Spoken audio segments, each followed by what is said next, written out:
अस्सलामुअलैकुम and very good morning. जागो लाहौर में आप सबको खुश आमदीद कहते हैं जनाब। हंसती मुस्कुराती और खूबसूरत सी सुबह के साथ मैं हूं मुनीबा आसिफ। इस उम्मीद और इस दुआ के साथ कि आप लोग इस वक्त जहां कहीं भी होंगे खैरियत से होंगे, अपना ख्याल रख रहे होंगे और अपने से मुंसलिक लोगों का भी ख्याल भी रख रहे होंगे और उनसे मोहब्बत से पेश भी आ रहे होंगे। तो जनाब आजकल जो मौसम है ना वो तो काफ़ी हद तक बदल भी रहा है और साथ ही साथ जो जाती हुई ठंड है ना वो अपना मज़ा दिखा कर भी जा रही है और वो बता कर जा रही है कि मैं अब जा रही हूँ, क्योंकि कहते हैं कि जाती हुई ठंड भी और जाती हुई गर्मी भी इंसान को बीमार करके जाती है। तो यही सूरत हाल हर जगह हो रही है और ये ट्रांजिशन ऑफ पीरियड वैसे भी हम सबको ही जो है वो मुतासर करता है। तो मौसम की भी बात करेंगे, लेकिन थोड़ा सा अपने प्रोग्राम का आगाज़ करते हैं और थोड़ी सी अच्छी बात कर लेते हैं ताकि आपका दिन भी अच्छा गुजरे, प्रोडक्टिव गुजरे और मेरा दिन भी अच्छा गुजरे। तो जनाब बाज़ औक़ात ना इंसान या हम लोग ऐसी कंडीशन में होते हैं कि हमारे पास रास्ता दिखाने वाला कोई भी नहीं होता और ज़िंदगी ऐसे स्टक हो जाती है कि उसे समझ नहीं आती कि वो आगे करे तो क्या करे। बहुत सारी सिचुएशंस में हम ऐसे फंस जाते हैं। ऐसे वक्त में हम दूसरों को देखते हैं लेकिन उसका कोई फ़ायदा नहीं हो सकता, क्योंकि हमसे बेहतर हमारी हालत और हमारी जो कैफियत है कोई और नहीं जान सकता है। सारी ज़िंदगी हम दूसरों को फॉलो करते रहते हैं, अपने फ़ैसले ख़ुद नहीं कर पाते हैं। इसका नुकसान पता क्या होता है? इसका नुकसान ये होता है कि हमारी जो नफ्सियात है ना वो भी फॉलोअर्स की तरह बन जाती है कि हमने किसी और पे डिपेंडेंट होना है, हम अपने आप पे डिपेंड नहीं कर रहे होते हैं। हम अपनी ज़िंदगी के मसाइल तक को ख़ुद हल नहीं कर सकते हैं क्योंकि वो लीडिंग माइंडसेट ही हमारे पास मौजूद नहीं होता जो हमें चाहिए होता है। अगर फॉर एग्ज़ाम्पल बच्चों के लिए स्कूल चुनने की बारी आती है ना तो माँ बाप ये देखते हैं कि हमारे अड़ोस पड़ोस के जो हमारे हमसाए हैं उनके बच्चे किस स्कूल में जाते हैं, ना कि ये देखते हैं कि स्कूल में ज़्यादा अच्छी ग्रूमिंग कहाँ पर हो रही है, कौन सा स्कूल बेहतर है, रिज़ल्ट्स प्रोडक्टिव वहाँ पर आ रहे हैं कि नहीं आ रहे। हम ये देखते हैं कि हमारे आसपास के लोगों के बच्चे कहाँ पर जा रहे हैं। इसी तरह अगर करियर सिलेक्शन की बात कर ली जाए तो उस वक्त भी ये एक बड़ा अहम टास्क आता है कि हम देखा देखी में किसी एक ऐसी फील्ड में चले जाते हैं जहाँ पर सारे जा रहे होते हैं। क्यों? क्योंकि आम तौर पर हमारी पर्सनल विल ही नहीं होती है, हमारा इंटरेस्ट किस चीज़ में है हमें इस बात की खबर ही नहीं होती। और यही वजह है कि मुआशरे में शऊर याफ्ता लोगों का बहुत ज़्यादा फुकदान बढ़ता जा रहा है। ऐसे लोग बहुत ही कम आपको मिलते होंगे जो ज़िंदगी के मुश्किल तरीन फ़ैसले खुद करते हैं।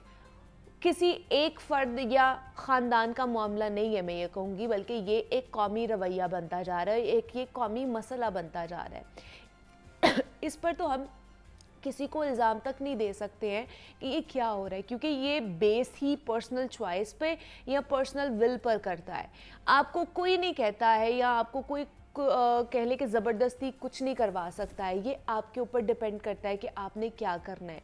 कसूरवार ना कोई हुकूमत है मैं यहाँ पर कहूँगी और ना ही कोई अथॉरिटी है। कसूरवार है तो वो हम खुद हैं, हमारी अपनी ज़ात है, क्योंकि हमारे पास हर सहूलत मौजूद है। ना हमें तालीम की कमी है, ना ही हमें इंफॉर्मेशन की कमी है। अगर कमी है ना तो हमारे पास पर्सनल विल की कमी है, बहादुरी की कमी है।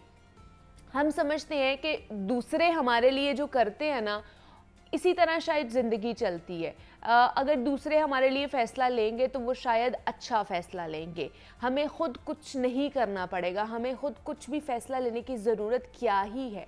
बट ऐसा नहीं है, हम ख़ुद की चीज़ों का ज़िम्मेदार हमें ख़ुद ही बनना चाहिए।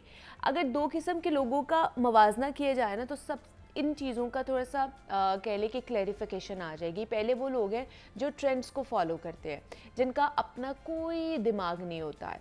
दूसरे वो होते हैं जो अपने फ़ैसले अपनी समझ के साथ, अक्ल के साथ, अक्लमंदी की बिना पर करते हैं। पहली किस्म के लोग कामयाब तो हो जाते हैं मगर वो अपनी पर्सनालिटी को जान नहीं पाते, उनमें ज़िंदगी जीने की वो जो हिम्मत होती है वो कभी भी पैदा नहीं होती है वो। और जो दूसरे किस्म के लोगों में होती है, ऐसे लोगों को जब चैलेंजेस का सामना करना पड़ता है ना तो सबसे बड़ा मसला तब आता है इनको, तो उनकी निगाहें दूसरों को ढूंढती हैं, दूसरों को देखती हैं, उनसे मदद तलब करती हैं, उनके अंदर खुद एतमादी की कमी हमेशा मौजूद रहती है।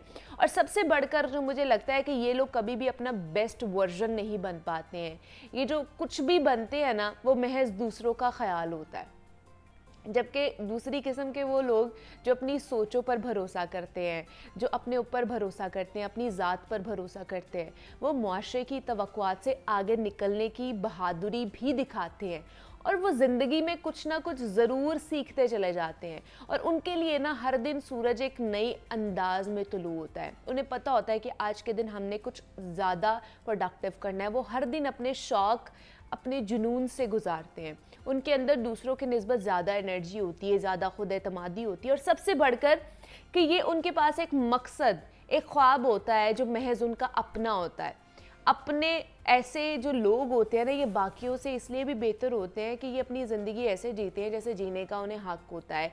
इसलिए आपको अपने आप को, जिस तरह मैं हमेशा कहती हूँ कि आपने अपने आप को एक्सप्लोर करना है, ख़ुद को जानने की कोशिश करें। अब ये दौर नहीं है कि हमने सुनी सुनाई बातों पर एतबार कर लेना है, एतमाद करना है, जो हमें बाकी लोग कहेंगे हमने उसी के ऊपर आमीन कह के अपनी ज़िंदगी पूरी गुजार देनी है। अब ये दौर नहीं है। अब हम 21वीं सदी पर हैं। आगे इस तरह का दौर आ रहा है कि जब तक आप ख़ुद को नहीं जानेंगे, आप लोगों को नहीं समझ सकते हैं। आपको अपने बारे में बहुत अच्छे तरीके से इन्फॉर्मेशन होनी चाहिए, अपने ज़ात के बारे में, अपनी शख्सियत के बारे में। आपको अपने इंटरेस्ट पता होने चाहिए, आप क्या करना चाहते हैं, आप किस चीज़ में ज़्यादा अच्छा परफॉर्म कर सकते हैं।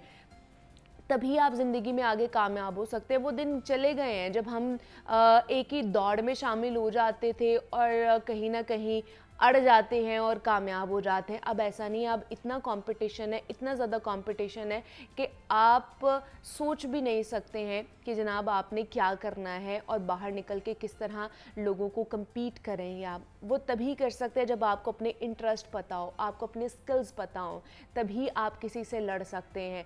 अब वो वाली जंगें नहीं होंगी कि असलहा आएगा, बाकी चीज़ें होंगी, तलवारों से लड़ी जाएंगी। अब इंफॉर्मेशन की जंग होगी। जब तक आपको इंफॉर्मेशन नहीं होगी, नई नई चीज़ों के बारे में पता नहीं होगा, जिद्दत के बारे में, टेक्नोलॉजी के बारे में नहीं पता होगा, तब तक आप किसी से जंग नहीं लड़ सकते हैं। फिर आप अपने तहत आप ही मर जाएंगे, आप अपने से ही हार जाएंगे। तो फिर फ़ायदा क्या, फिर दुनिया से किस तरह लड़ेंगे। तो इसलिए अपने बारे में आपको पता होना, अपने इंटरेस्ट के बारे में पता होना बेहद ज़रूरी है। तो इसलिए मैं रोज़ाना की बुनियाद पर आपको थोड़ा थोड़ा सा इस हवाले से गाइड करती रहती हूँ। तो अभी हम आगे बढ़ते हैं। अब कुछ बात कर लेते हैं बच्चों की मेंटल हेल्थ के हवाले से, बिकॉज़ हम लोग मेंटल हेल्थ को अगर ओवरऑल बात की जाए तो बहुत ही फॉर ग्रांटेड लेते हैं, हम उसको सीरियस इशू नहीं मानते हैं। और अगर कोई कहता है कि मैं मेंटल हेल्थ के इश्यूज़ में से गुज़र रहा हूँ या इसका शिकार हूँ, तो हम उसका मजाक बनाते हैं और उसके ऊपर हंसते हैं कि शायद तुम पागल हो चुके हो अगर तुम्हें मेंटल इश्यूज़ हैं। हालांकि ऐसा नहीं होता। ये कोई बीमारी नहीं है, ये एक कंडीशन होती है। इसमें आपके इमोशंस जो है ना वो आपके ऊपर हावी हो जाते हैं और जिनको आपको ओवरकम नहीं करना आ रहा होता, और ये हर किसी के साथ होता है। वो अलग बात है कि हर कोई इसको आइडेंटिफाई नहीं कर पाता है। तो आज हम ख़ास तौर पर जो टीन एज ग्रुप होती है बच्चों की, उसके ऊपर बात करेंगे। बिकॉज़ आज की जो न्यू जनरेशन है उनमें आप देख लें कि अग्रेशन बहुत ज़्यादा बढ़ता ही जा रहा है। फोकस नहीं रह पाते हैं, बहुत से ऐसे प्रॉब्लम्स हैं जो उनको फेस करने पड़ते हैं। तो इसमें पेरेंटिंग का कितना रोल है, एक जो रिवायती पेरेंटिंग होती थी, क्या अभी भी वही करनी चाहिए या कुछ उसमें अमेंडमेंट हमें करनी चाहिए, जो लाजिम व मलजूम इम्पॉर्टेंट होता जा रहा है, उस पर भी बात करेंगे। दूसरा कि मेन इश्यूज़ क्या क्या हो सकते हैं टीन एज ग्रुप के बच्चों के, वो लड़कियां भी हो सकती हैं, वो लड़के भी हो सकते हैं, तो उनको किस तरह हैंडल करना आना चाहिए पेरेंट्स को, या उनका इर्द गिर्द किस तरह का इन्वायरमेंट होना चाहिए, इस पर बात करेंगे। हमारे साथ आयशा नवीद मौजूद है, कंसल्टेंट साइकेट्रिस्ट हैं। मिस आयशा, आपको वेलकम कहती हूँ जागो लोहार में। कैसी हैं आप? अच्छा मिस आयशा, ये बताइए कि बच्चों को आजकल की जो न्यू जनरेशन है उनको पालना मेरे ख्याल से थोड़ा सा मुश्किल भी है अगर कंपैरिजन किया जाए पहले वाली जनरेशन से। तो क्या कहेंगी अगर मेन इश्यूज से ही बात कर ली जाए, टीन एज में सबसे ज़्यादा मेन इश्यूज आपको क्या लगता है क्या पाए जा रहे हैं? आई थिंक के चैलेंजेस तो बहुत ज़्यादा हैं। चैलेंजेस पहले भी थे पुराने ज़मानों में, अभी भी। और अभी है, थोड़ा सा उनकी नेचर चेंज हो गई है। लेकिन आई थिंक कि बच्चों की बात करने से पहले प्रॉबेबली हमारे लिए इम्पोर्टेंट होता है कि हम उनके पेरेंट्स की बात करें, क्योंकि वो एक अंग्रेज़ी में सेइंग है कि life is all about mother and father. So हमारी ज़िंदगी में, हर इंसान की ज़िंदगी में पहला मर्द और पहली औरत हमारे माँ बाप होते हैं। बिल्कुल ऐसे है। उनसे ही हम सब कुछ सीख रहे होते हैं। तो इसलिए पेरेंट्स का जो है राइट फ्रेम ऑफ माइंड में होना, उनके पास नॉलेज होना कि उन्होंने बच्चों को पालना कैसे है और कितने वो रेडी हैं टू बी अ पेरेंट, ये बहुत इम्पॉर्टेंट है। और अगर फिर उसके बाद eventually when they have kids, और फिर वो जब बड़े हो जाते हैं तो टीनेजर्स में आजकल हमारा सबसे बड़ा जो चैलेंज है वो इंटरनेट और availability of any kind of information है जो इजीली अवेलेबल है सबके हाथ में। पहले ये नहीं था। पहले टेलीफोन भी नहीं होता था, टीवी पे एक चैनल होता था, उसमें भी एक प्रोग्राम आता था और एक ड्रामा आता था। तो बड़ा लिमिटेड सोर्स ऑफ इंफॉर्मेशन था लोगों के पास। अब ये है कि बहुत इजी एक्सेस है ऑल सॉर्ट्स ऑफ इंफॉर्मेशन के लिए। और जो एक यंग माइंड होता है, हम सारे उसमें से गुजरे हुए हैं, वो क्यूरियस होता है, वो जानना चाहता है, और स्पेशली वो जिससे उसको मना किया जाए। That's human nature. Even though कि छोटा सा बच्चा होता है, उसको भी अगर किसी चीज़ से मना किया जाए वो बार बार वही चीज़ करता है, और जैसे जैसे आप बड़े होते जाते हैं आपके अंदर और क्यूरियोसिटी बढ़ती जाती है। बिल्कुल। तो वो उन अपनी क्यूरियोसिटीज़ को सेटिस्फाई करने के लिए कोई भी सोर्स ऑफ इंफॉर्मेशन जो है उसको रिजॉर्ट करता है। वो घर से बाहर दोस्त भी हो सकते हैं, घर के अंदर के लोग भी हो सकते हैं, वो कोई भी इलेक्ट्रॉनिक मीडिया का कोई भी प्लेटफॉर्म हो सकता है, सोशल मीडिया है, और ये बाकी जो वेब सर्फिंग है एंड ऑल दैट, गेम्स वगैरह जो आजकल डिजिटल गेम्स हैं, वो कोई भी किसी भी तरीके से, दैट्स ह्यूमन नेचर कि उन्होंने उस अपने सवाल का जवाब ढूंढना है। अच्छा, ढूंढना है। तो उसके लिए बहुत सबसे अच्छा पहले जैसे होता था कि माँ बाप थोड़ा सा कह देते थे कि अच्छा अगर इस सवाल का जवाब अप्रोप्रिएट नहीं है तो बच्चे फिर भी टल जाते थे। अब नहीं बच्चे टलते हैं, नहीं टलते, बल्कि वो एक अच्छी बात है। शायद बच्चे पहले भी नहीं टलते होंगे, अच्छा, लेकिन वो कुछ और कर लेते होंगे। लेकिन ये है कि अब बच्चे ज़रा ज़्यादा एक्सप्रेसिव हो गए हैं, तो वो किसी ना किसी फॉर्म में एग्जिबिट कर देते हैं कि भी हम सेटिस्फाइड नहीं हैं इस जवाब से। तो उसके लिए मुझे लगता है कि बच्चा जब भी माँ के पास या बाप के पास या बड़े बहन भाई अगर हैं तो उनके पास कोई सवाल लेके जाए तो उसके सवाल को रोकना नहीं चाहिए। अच्छा। उसको उसकी एज के अकॉर्डिंगली जवाब ज़रूर देना चाहिए। लेकिन आपको क्या लगता है पेरेंटिंग में हमें कौन सी नई चीज़ें जो है उसमें इनिशिएटिव लेना चाहिए? पेरेंटिंग क्या टोटल चेंज होनी चाहिए या कौन सी ऐसी मज़ीद चीज़ें हैं जो उसमें इन्हांस हमें करनी चाहिए? आई डोंट थिंक कि इसको टोटल चेंज होना चाहिए। अच्छा। क्योंकि माँ बाप पहले भी थे और बहुत अच्छे अच्छे माँ बाप थे, बगैर डिग्री के भी होते थे, और इंतहाई राउंडेड बच्चे उन्होंने बड़े किए। और तालीम मतलब हमारी एक्सपेक्टेशन होती है, शऊर देती है डिग्री हमारी, पर होता तो नहीं है ऐसे। आप अच्छी बात तो किसी से भी सीख सकते हैं। बिल्कुल, बेशक। मुझे लगता है कि जिस चीज़ की बहुत ज़्यादा डेस्परेट नीड है वो ये कि जब भी एक लड़का और लड़की शादी के लिए तैयार हों और जब उनकी शादी होने जा रही हो, उससे पहले उनके लिए कुछ ऐसा नॉट एग्जैक्टली अ कोर्स, कुछ सेशंस ऐसे होने चाहिए। अच्छा। जिसमें असेस करना चाहिए, जैसे काउंसलिंग के सेशंस हो सकते, आप इन्हें कह सकती हैं, टॉकिंग थेरेपीज हैं, कि उनका एग्जिस्टिंग नॉलेज क्या है, what is going to be shaadi like, you know, शादी है क्या?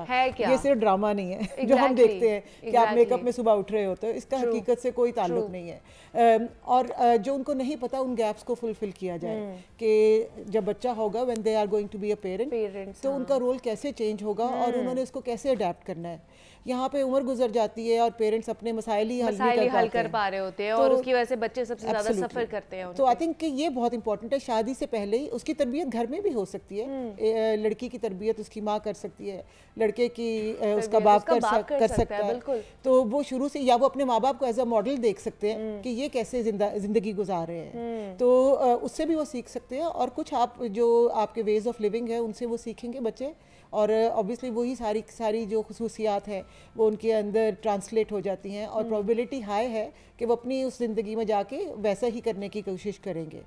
तो ये बहुत ज़्यादा इम्पॉर्टेंट है, क्योंकि इसकी सबसे इंटरेस्टिंग और कॉमन एग्जांपल ये है कि हम बहुत कॉमनली सुनते हैं कि वो बच्चे, लड़के ख़ास तौर पे, जिन्होंने डोमेस्टिक अब्यूज़ देखा होता है या अपने फादर्स को, उन्होंने माओं को मारते हुए देखा होता है, वो जब एक एज अ छोटा बच्चा, आप किसी भी एडल्ट को अगर इंटरव्यू करेंगे तो most of the time they will tell you कि जब वो ये देख रहे थे उनको ये बहुत बुरा लगता था और उस वक्त उनका बस नहीं चलता था वो कैसे अपनी माँ को प्रोटेक्ट करें और वो अपनी अगली आने वाली ज़िंदगी के लिए बहुत सारे अपने आप से वादे करते हैं कि मैं ऐसा नहीं करूँगा, मैं डिफरेंट खामद हूँगा, लेकिन कहीं ना कहीं वो चीज़ें आ जाती हैं। लेकिन when they grow up most of them and up doing the same thing.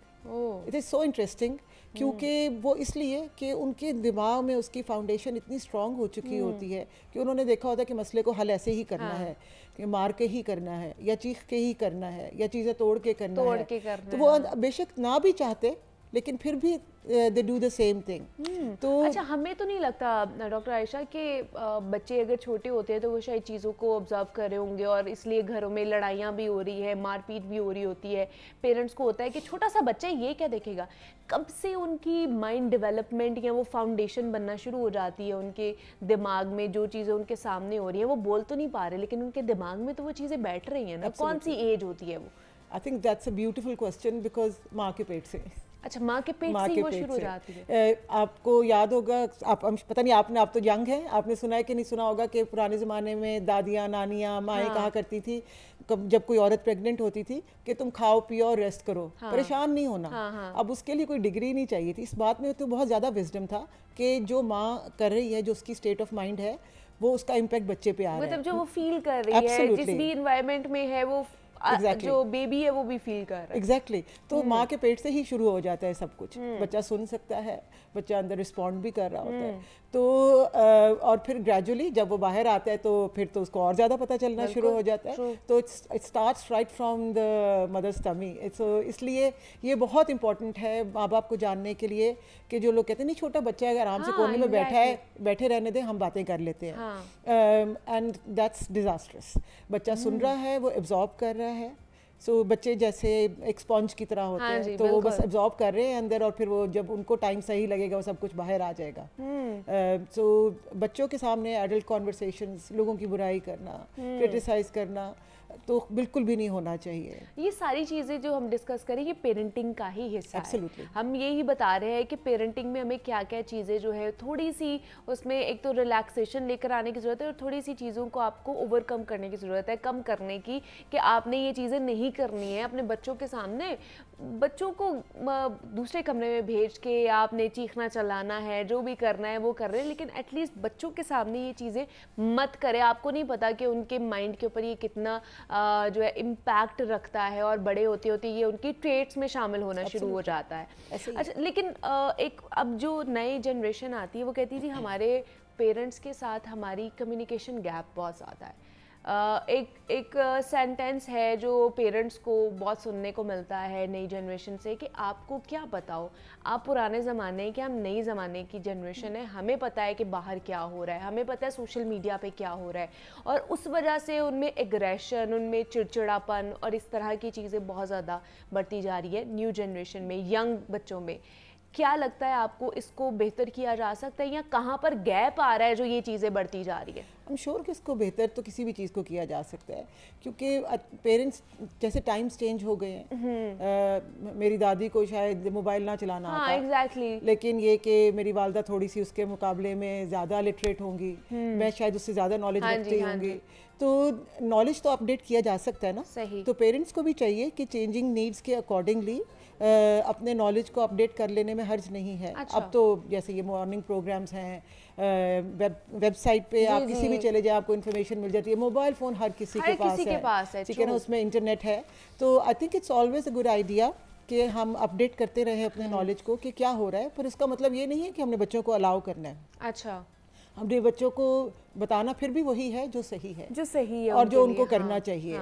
लेकिन जब हम उनकी बातों को समझ सकेंगे कि वो क्या कहना चाह रहे हैं, तो उससे ये है कि वो जो गैप है वो नहीं होगा, कि बच्चा फील्स अंडरस्टूड, उनको लगता है कि भी मेरी बात एटलीस्ट सुनी तो जा रही है ना, और इनको कुछ समझ में भी आ रहा है। ज़्यादा फ्रस्ट्रेशन तभी अराइज होती है, जैसे आपने कहा, कि जब उनकी बात को कोई, उनको लगे कि वो समझ नहीं पा रहे हैं। हाँ, नहीं तो ये आपको क्या लगता है कि कौन सी चीज़ें ज़्यादा कह लें कि कौन से फैक्टर्स हैं जिसकी वजह से ये अग्रेशन, चिड़चिड़ापन, इस तरह की चीज़ें न्यू जनरेशन में आती जा रही हैं? आई थिंक कि इसके मल्टीपल फैक्टर्स हैं, इसका कोई एक स्ट्रेट आंसर नहीं है। इसमें पेरेंट्स का बहुत बड़ा रोल है और बच्चों का एक अपना रोल है और एक एनवायरनमेंट जो जिस माहौल में हम रहते हैं। तो इस मल्टी लेयर डिफरेंट कॉन्ट्रीब्यूशंस हैं। अगर हम पहले पेरेंट्स की बात करें तो पेरेंट्स इस वक्त, majority parents, not all of them, वो सिर्फ पैसे कमाने की एक दौड़ में लगे हुए हैं। कुछ तो रियलिटी भी है कि पैसे की, जाहिर बात है, जिंदगी गुजारने के लिए हाँ एक हकीकत है, हमें चाहिए, पर एक हद से ज़्यादा नहीं। हम बहुत ज़्यादा उस भाग दौड़ का हिस्सा बन चुके हैं कि बस हमने कमाना है और कमाना है और बच्चों के लिए छोड़ के जाना है। वो पता नहीं कब होता है कि नहीं होता। तो उसमें उनकी सारी एनर्जी जो है, उनके वो जो मटीरियल चीज़ें हैं उनके ऊपर इन्वेस्ट हो जाती है और वो बच्चों को टाइम नहीं दे सकते। सिमिलरली और फिर जब बच्चे जो है वो निगलेक्टेड होते हैं और स्पेशली जब वो टीनेजर्स में आते हैं तो वो जो फ्रस्ट्रेशन बचपन से जमा हो रही है उनकी, कि उनको वो टाइम नहीं मिलता, तो वो फिर अब डिफरेंट तरीक़ों से एक्सप्रेस करेंगे। पहले तो वो उसको हैंडल करने के लिए घर से बाहर, जैसे आपने पहले कहा था, बाहर दोस्त बना लेंगे, बाहर दोस्त बनाते हैं, या उनमें से अच्छे लोग भी होते हैं, लेकिन जनरली फिर जब आप आउट ऑफ फ्रस्ट्रेशन कोई काम कर रहे होते हैं तो आपको अच्छा काम होने के चांसेस कम होते हैं। तो अब वो दोस्त कैसे हैं हमें नहीं पता, वो किस किस्म के बैकग्राउंड से आ रहे हैं, उनका नॉलेज हाँ क्या है चीज़ों के बारे में, ज़िंदगी के बारे में, पर्सपेक्टिव क्या है। अगर एक पढ़ने वाला घर है जहाँ पे तालीम की इम्पोर्टेंस है, उसकी जगह अगर आप एक बिज़नेस क्लास के माहौल के साथ जाएं जहाँ पे तालीम नहीं, वहाँ पे काम को इम्पोर्टेंस दी जाती है, दोनों अपनी जगह ठीक है, लेकिन वो उन दो घरों के बच्चे जो हैं आपस में मिलके नहीं चल सकेंगे, रहन सहन के तरीके में बहुत फ़र्क होगा। और जो एनवायरनमेंट की हमने बात की थी वो ये कि media, electronic media, unavailability of it, कि वो कितना फ्रीली अवेलेबल है उसकी वजह से, और addiction. I think addiction probably is the one that I will highlight. हैं तो बहुत सारे मसाइल, क्योंकि जब बच्चे फ्रस्ट्रेट हो रहे हैं उनको और आउटलेट्स नहीं मिल रहे, हेल्दी आउटलेट्स नहीं मिल रहे, तो वो फिर आपने कुछ ना कुछ तो करना है ना। नहीं, कुछ ना कुछ करना है। उस डॉक्टर आयशा, ज़्यादातर लोग तो ड्रग्स में जा रहे हैं। हमारी जितनी भी टीन एज है वो तो सिर्फ ड्रग्स की तरफ ही जा रही है। स्कूल में देख लें आप, कॉलेजेस में, यूनिवर्सिटीज़ में, जितने भी हमारे एजुकेशनल सेक्टर्स हैं, हर जगह इजीली एक्सेस है। आप सोसाइटी में जगह जगह पे आपको इजीली सारी चीज़ें मिल जाती है। तो ये इसी की वजह से है कि लैक ऑफ कम्युनिकेशन है पेरेंट्स के साथ, पेरेंट्स का कोई चेक नहीं है अपने बच्चों के ऊपर, जिसकी वजह से वो इस अनहेल्दी एक्टिविटीज़ में इन्वॉल्व होते जा रहे हैं। आई डोंट थिंक इसकी वजह से चीज़ें हो रही हैं। आई थिंक कि पहले कुछ हो रहा है जिसकी वजह से वो बच्चे उन चीज़ों की तरफ अट्रैक्ट होते हैं। मेंटली डिस्टर्ब है प्रॉबेबली, हाँ, डिसहार्मनी है घर में, माँ अपनी ज़िंदगी में मसरूफ़ है, बाप अपनी ज़िंदगी में मसरूफ़ है। एक चीज़ इसमें बहुत और इम्पॉर्टेंट होती है कि जब एक कपल जो है वो when they start living together, जैसे मैंने कहा कि जनरली हम सब के अंदर, शायद मैं भी इसमें शामिल होंगी, कि हमारे दिमाग में डाला जाता है कि आपने बस कमाना है, हाँ, एक अच्छा सा घर बनाना है, एक अच्छी सी गाड़ी होगी, महंगे से स्कूलों में बच्चों को भेजना है, और फिर उसके बाद जब बच्चा जब by the time the children are 13, 14 या 15, 16, तो आप माँ बाप सेटल हो जाते हैं। उन अपने हिसाब से सेटल तो कभी भी नहीं होते। तो वो जब सेटल हो जाते हैं तो तब तक वो कहते हैं ना कि हाथ से सब कुछ निकल चुका होता है, उस वक्त वो अवेलेबल होते हैं और बच्चे अवेलेबल नहीं होते, क्योंकि वो इतने साल अवेलेबल नहीं थे। तो इतने साल उन्होंने भी तो अपनी ज़िंदगी गुजारनी थी ना, तो उन्होंने उसके लिए जो भी तरीके अपना लिए थे, इंटरनेट हो सकता है, एडिक्शन हो सकती है, मतलब कुछ भी और चीज़ हो सकती है, ना पढ़ना, काहली, सुस्ती, दिन में सोना, रात को ना सोना, जो भी उनका तर्ज ज़िंदगी बन चुका होता है। अब पेरेंट्स की एक्सपेक्टेशन होती है कि बच्चा एकदम से, जी जब हम अवेलेबल हुए हैं बच्चा अब चेंज हो जाए, वो बड़ा मुश्किल है। और उस स्टेज पे करना वो फिजाइबत, उस वक्त उसकी से है, उसको एक अपनी सोच है, वो बड़ा हो रहा है, उसकी बॉडी, उसका दिमाग उसको कह रहा है कि भाई अब तुम you are a person in yourself, तो वो बहुत ज़्यादा कॉन्फ्लिक्ट रेज करता है। सो माँ बाप क्रॉस सेक्शनली अवेलेबल नहीं होने चाहिए, माँ बाप थ्रू आउट अवेलेबल होने चाहिए। अपनी टफ लाइफ में से थोड़ा सा टाइम अपने बच्चों के लिए निकाल लेना चाहिए। लेकिन अगर मैं ये पूछूं कि 6 to 18 ईयर्स, मतलब ये वो एज लिमिट है जिसमें बच्चों की तरबियत भी बड़ी इंपॉर्टेंट होती है, उनकी तालीम भी बड़ी इंपॉर्टेंट होती है, क्योंकि इसमें ये ग्रोइंग एज है।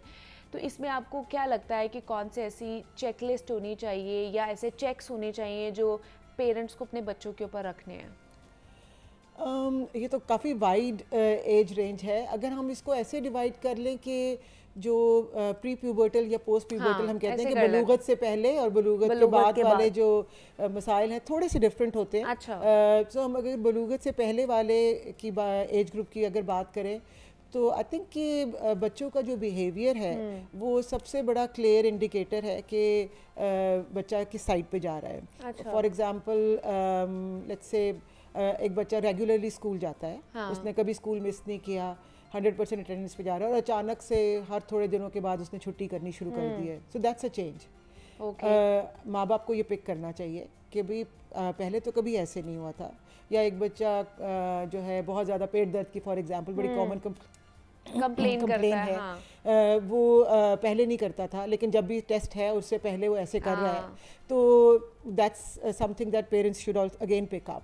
कोई भी चेंज उसके जो पहले प्री एग्जिस्टिंग बिहेवियर से उसके रवैये में जो अब आ रही है वो पेरेंट्स को आइडेंटिफाई करनी चाहिए। या बच्चा पहले खुश रहता था, खेलता था, और अब अचानक से उसने खेलना शुरू कर दिया है। बेटा है फॉर एग्जांपल, वो बाहर मोहल्ले के ग्राउंड में कोई स्पोर्ट्स फुटबॉल या कोई चीज़ खेलने जाता है, क्रिकेट, और अचानक से उसने बंद कर दिया है। तो माँ बाप को सोचना चाहिए कि अब ये क्यों नहीं जा रहा, क्या वजह है, और पूछना चाहिए, अप फ्रंट पूछना चाहिए कि बेटा मतलब this is something I have observe कि आप पहले जाते थे अब नहीं जा रहे, क्या बात है। क्योंकि मसाइल तो बहुत सारे हैं, उसमें सबसे प्रोबेबली कॉमन जो है बुलिंग है, सेक्सुअल अब्यूज़ है। तो वो जब तक हम पूछेंगे नहीं, ज़्यादातर बच्चे बताएंगे नहीं, बहुत कम बच्चे होंगे जो खुद आके बताएंगे। So parents have to encourage children कि क्या हो रहा है। तो वो जब तक आइडेंटिफाई नहीं करेंगे तो वो उसको मतलब एड्रेस नहीं कर सकेंगे। So any change from their pre existing behaviour, वो उनके खाने पीने के तरीके में भी हो सकता है, सोने में भी, स्कूल की रूटीन में, हंसने बोलने में, किसी भी चीज़ में हो सकता है। सिमिलरली जो पोस्ट प्यूबर्टल बच्चे हैं, बलूगत के बाद वाले, वो थोड़ा सा कॉम्प्लेक्स एज ग्रुप है, क्योंकि उस वक्त बॉडी में इतनी चेंजेस आ रही होती हैं नेचुरली कि अंदर से बॉडी कह रही होती है कि बस मैं ही मैं हूँ। बाहर से लोग, घर वाले और कह रहे थे अभी तो कुछ भी नहीं है, तो कुछ नहीं है, ठीक है ना। तो वो जो एक स्ट्रगल है कि उसकी अपने आप को बड़ा करने की और बाहर से ना बड़ा होने देने की, उसमें बहुत ज़्यादा कॉम्प्लिकेशंस आ जाती हैं। आई थिंक कि बच्चों की जब से डेवलप होनी शुरू हो जाती है टीन एजेस में, तो वो उनको स्नब नहीं करना चाहिए। अच्छा। अब जैसे आप एक ही लाठी से आप सबको हाँक तो नहीं सकते ना, कि अगर एक बच्चे को हो सकता है डांट से काम चल जाए, दूसरे को नहीं चल सकता। तो जो टीन एजेस हैं उसमें प्रॉबेबली दोस्ती का ज़्यादा रोल है। उसमें आप ज़्यादा सख्ती नहीं कर सकते। It's more about being close to them, उनके साथ अच्छा रिलेशनशिप हो कि वो आपसे शेयर कर सके, अपने दुख सुख की बातें कर सके कि आज मेरे दोस्त ने मुझे ऐसे कह दी, छोटी छोटी बातें कि आज ये हो गया, मेरी फलाना दोस्त मुझसे नाराज़ हो गया, या फलाने दोस्त ने मुझसे कुछ शेयर कर लिया। तो वो ये बातें बता सके अपने पेरेंट्स को, और ये तभी होगा जब आप उनके दोस्त होंगे, वरना आप नहीं कर सकते। एक फ्लेक्सिबल उन्हें एनवायरनमेंट देंगे, एक रिलैक्सेशन वाला उन्हें एक आप एनवायरनमेंट प्रोवाइड करेंगे, तभी ये चीज़ें हो सकती हैं। अब वो टाइम गुजर गया है कि जहाँ पर जी आए, खेले कूदे, पढ़े और उसके बाद सो गए। अब थोड़ी सी कम्युनिकेशन को बढ़ाना चाहिए, ये पेरेंट्स को भी थोड़ा बहुत इनिशिएटिव लेना चाहिए। मैं ये ज़रूर ऐड करूँगी कि पुराने ज़माने में तरीका हमारा तब भी शायद ठीक नहीं था एज पेरेंट्स। अच्छा। हमारे पास एक कोई जो प्लेटफॉर्म है या गाइडलाइंस है जिसको हम कहें कि जिसको देख के हम कहें कि अच्छा जी बच्चा ऐसे पालना है तो सही, लेकिन हमने कभी उसकी तरफ ध्यान नहीं दिया। And that's very beautiful by the laws of Quran and Sunnah. बेशक हुजूर सल्लल्लाहु अलैहि वसल्लम बच्चों के साथ खेलते थे, कहीं भी नहीं लिखा हुआ कि आप बच्चों के साथ खेलोगे नहीं या आप उनसे प्यार नहीं करोगे। बच्चे को अच्छा नाम देना उसका हक है, माँ बाप ने देना है, हदीस का मफहूम है। आपने उनको प्रोटेक्शन देनी है, आपने उनको फूड देना है, तालीम देनी है, और हर किस्म की तालीम, दुनियावी तालीम नहीं कि हम समझते हैं अच्छे स्कूल में, महंगे से स्कूल में डाल दिया तो हमने अपना फर्ज पूरा कर दिया। उसमें तालीम में तरबियत भी आती है। तो ये बच्चे के हकूक हैं जो हमें माँ बाप के तो बताए जाते हैं, बच्चों के कम ही बताए जाते हैं। तो पेरेंट्स को अपना नॉलेज जो है अपडेट करना चाहिए, और रिलायबल सोर्सेज ऑफ पेरेंटिंग जो हैं हमारे पास फ्रीली अवेलेबल है, हर किसी के घर में है, उसको पढ़ें, या अब तो इंटरनेट पे भी देख सकते हैं आप, ऑडियोज़ मिल जाती हैं कुरान एंड सुन्ना पे बेस्ड के क्या गाइडलाइंस हैं और ज़िंदगी आसान बनाएं। मेरा तो ये ख्याल है। अच्छा, दूसरा डॉक्टर आयशा, बहुत से ऐसे मैंने पेरेंट्स की ये भी एग्जांपल देखी है या इस तरह के भी केसेस देखे हैं कि जिनके मतलब 4-5 बच्चे हों या चले 3-4 बच्चे हों, तो एक बच्चा होता है जो बहुत ज़्यादा लाडला होता है अपने पेरेंट्स का, और उनके लिए उसके लिए हर चीज़ प्रोवाइड भी हो रही होती है, हर चीज़ मतलब उसको फर्स्ट पे रखा जाता है, और बाकी बच्चे कहीं ना कहीं उससे फिर उनमें भी कोई ना कोई प्रॉब्लम्स आना शुरू हो जाती है, डिस्टर्बेंस पे आना शुरू हो जाती है।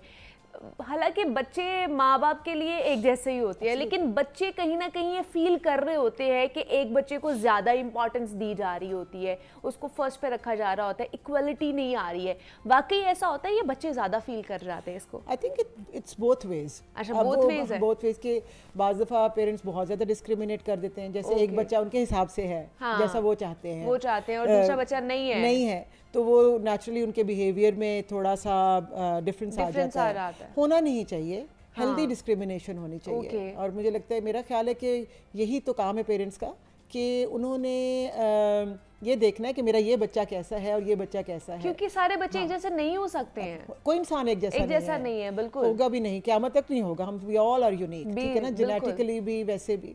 तो यही माँ बाप का काम है कि उन्होंने वो डिफरेंस को आइडेंटिफाई करना है कि अगर ये एक बच्चा बहुत ज़्यादा हसास है, एक बच्चा केयर फ्री है, तो उसके ऊपर वैसे उन्होंने उसकी तरबियत करनी है, और उनको मालूम होना चाहिए मेरा बच्चा ऐसा है, और दूसरा ये कि फिर उसके हिसाब से उसको लेके चले। बिल्कुल ऐसे ही है। बहुत से बच्चे हैं, कुछ एक्सप्रेसिव होते हैं, कुछ एक्सप्रेसिव नहीं होते हैं, वो उनको नहीं समझ आ रही होती है, तो इसलिए ये माँ बाप की बहुत भारी जिम्मेदारी होती है, मुझे लगता है रिस्पॉन्सिबिलिटी होती है कि उन्होंने अपने बच्चों के मुताबिक उनकी तरबियत करनी है, उनकी ट्रेट्स देख कर उनके रवैये को, एटीट्यूड को देख कर फिर ही उनकी तरबियत की जा सकती है।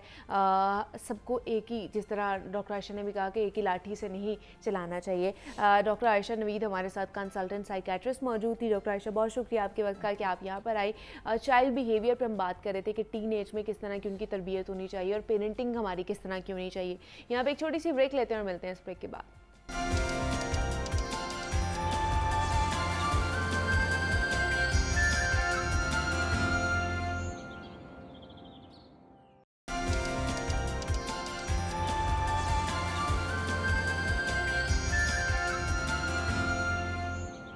वेलकम बैक टू जागो लाहौर। जनाब, अब कुछ बात कर लेते हैं किताबों की दुनिया के हवाले से, और प्रोफेसर अहमद हमाद साहब हमारे साथ मौजूद होते हैं सेगमेंट में, और वो आज कौन सी किताब के साथ हमारा और आपका तारुफ करवाने वाले हैं। आइए उन्हीं की तरफ चलते हैं। जी अहमद साहब, बताइएगा।